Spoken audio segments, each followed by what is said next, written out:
We have verse 21 of the 5th chapter, the Gospel of Matthew.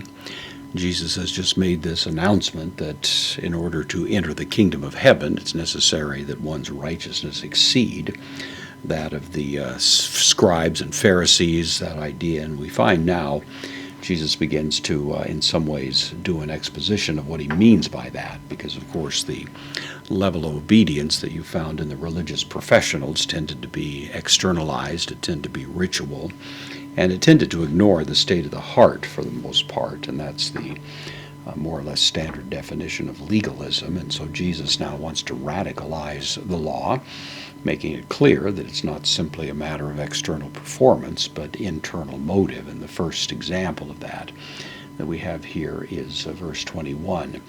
Akouseta, from akuo, I hear. This is the second person plural, aorist active indicative, so you have heard, the aorist.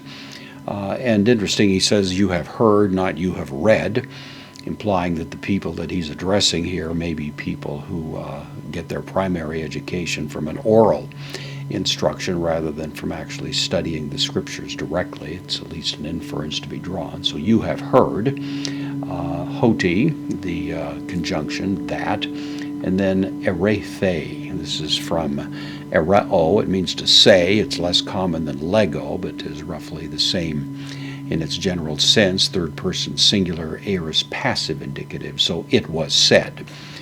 There's no stated subject here, but simply the passive verb gives rise to the idea of a statement that was around. So you have heard that it was said.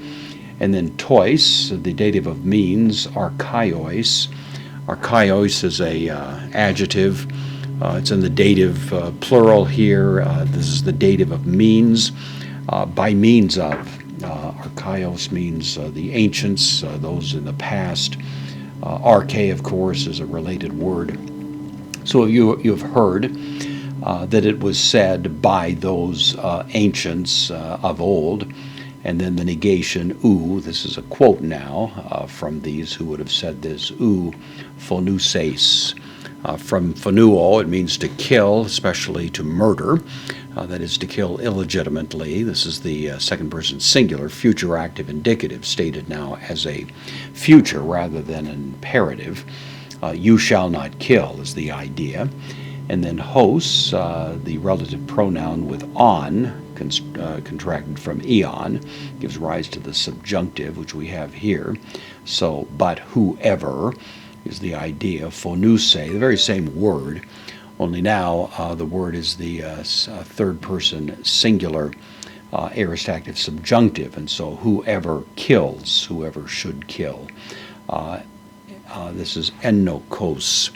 Enokos is to be exposed to legal liabilities, the idea he's liable to, in danger of, is the notion, so he is exposed.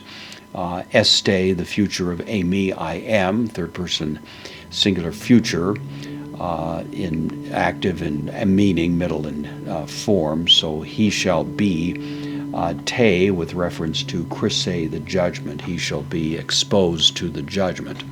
So it's a simple restatement, of course, of the traditional Jewish rule against murder. It's the sixth commandment, of course, of the Ten Commandments, and reconstructed here accurately enough. But Jesus, of course, is going to now drive the point home rather deeply and make it clear that true obedience to this rule is much more than simply obeying its external mandate.